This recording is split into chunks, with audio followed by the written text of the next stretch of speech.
Olá, meu querido irmão, minha querida irmã, meu querido líder, minha querida líder. Nós estamos aqui para mais um estudo de nossas células. E para isso, nós vamos usar o sermão do último domingo, em que tive a felicidade de compartilhar com você esta palavra que está em Atos dos Apóstolos, capítulo 4, do verso 5 ao 22, sermão intitulado Jesus, o sermão mais eficaz. Então, depois de vocês lerem o texto juntos ali, tem uma pergunta inicial que é bacana para vocês fomentarem a discussão. Diz o seguinte: que tipo de sermão podemos considerar como um sermão eficaz? O sermão eficaz, irmão, não pode ser no Novo, se é no Velho Testamento. Ele tem que ter Jesus. Tem que ser cristocêntrico. O sermão precisa culminar nele, porque ele é o autor, ele é o dono da salvação, ele precisa ser pregado, ele precisa ser propagado. Então, confabulem juntos, usem textos, conversem sobre isso, porque um sermão sem Jesus é uma prédica, é uma apresentação, pode ser qualquer coisa, mas para ser um sermão, precisa apresentar Jesus Cristo.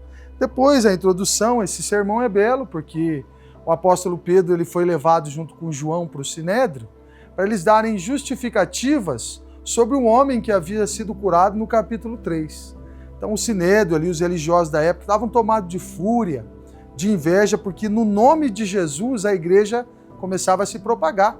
Como Jesus havia dito lá em Atos capítulo 1, que eles receberiam poderes e no nome de Jesus, eles iam anunciar isso em Jerusalém, em toda a Judéia, Samaria, até os confins da terra. Então isso já estava acontecendo. Os doutores da lei ali, eles estão furiosos, tomados por inveja. Então os discípulos, os apóstolos, são levados ali e são inquiridos, Eles começam a fazer questionamentos. Olha, em nome de quem? Quem é que deu autoridade a vocês para que vocês fizessem as coisas que estão fazendo? E Pedro, diz o texto, que tomado pelo Espírito Santo, ali dentro do Sinédrio, ele anuncia a todos que aquele homem fora curado em nome de Jesus Cristo de Nazaré. Então eles confabulam, eles ficam bravos e eles ordenam: nós vamos liberar vocês, mas não quero mais que vocês ensinem nesse nome. E o apóstolo Pedro, novamente, cheio do Espírito, assevera: convém que obedeçamos a Deus e não a vocês. Então, à vista disso, toda essa discussão, a forma ousada como Pedro pregou, neste texto, contém 3 verdades preciosas que nós compartilhamos aqui nesse estudo. A primeira delas é que Jesus é que cura. É Jesus que cura. A ousadia, a fé daquela igreja os fazia vivenciar milagres extraordinários.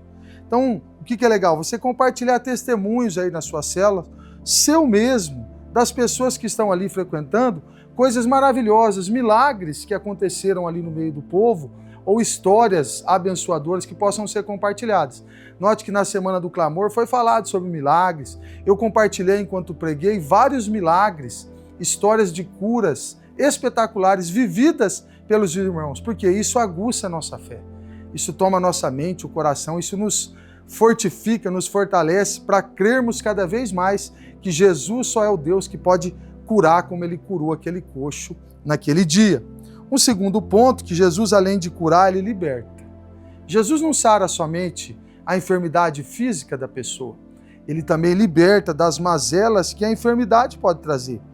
No texto lido, os apóstolos Pedro e João foram libertos da prisão temporária, mesmo tendo recusado a ordem de não mais ensinar em nome de Jesus Cristo. Em nome de Jesus Cristo. Jesus liberta, não liberta apenas do cárcere, mas dos pecados que escravizam o ser humano. Leia o texto de João 8,32 e 8,36 e comenta. O que diz em João 8,32? E conhecereis a verdade, e a verdade vos libertará.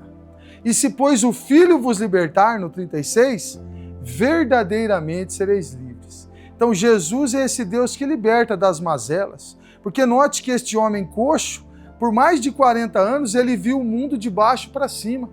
Ele não conseguia, talvez, olhar as pessoas na altura dos seus olhos. Então, a enfermidade, às vezes, ela traz mazela não só no físico, mas na alma da pessoa, na mente da pessoa. Você se lembra daquela mulher do fluxo hemorrágico? Aquela mulher era privada da vida em sociedade. Ela não podia sair na rua, quem sabe ela não podia ir no mercado, na feira, ir na sinagoga, no culto, ela não podia porque ela era considerada impura. Então a enfermidade daquela mulher não somente acometia o seu físico, mas também ela era privada de um viver social sadio. Então isso traz mazelas para as pessoas. Então Jesus não só cura, como ele liberta também disso.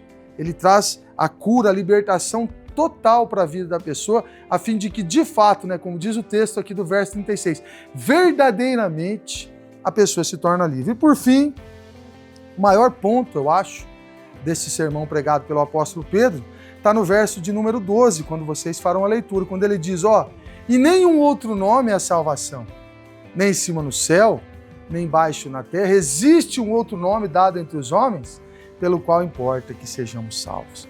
Irmãos, somente o nome de Jesus pode salvar. O mundo caminha em colapso e a vida com Deus não tem sido prioridade para muitos. Como a igreja, a exemplo desta igreja de Atos, como nós podemos levar Jesus ao mundo? Como ele mesmo nos ordenou, né? Jesus foi quem disse, vão por todo mundo, preguem o evangelho a toda criatura, quem crer e for batizado será salvo. Quem, porém, não crer, será condenado. A verdade deste sermão de Pedro é uma só. Este sermão foi uma faca que traspassou o coração daqueles homens naquele dia, porque não existe outro nome. Não se é possível a salvação de nenhuma maneira. Somente Ele, somente por meio dele, somente Jesus Cristo pode tirar o homem da escravidão dos pecados, das doenças que trazem mazelas físicas na mente, no coração, nas emoções. E ele, além de tudo isso, como ele disse para essa mulher, né?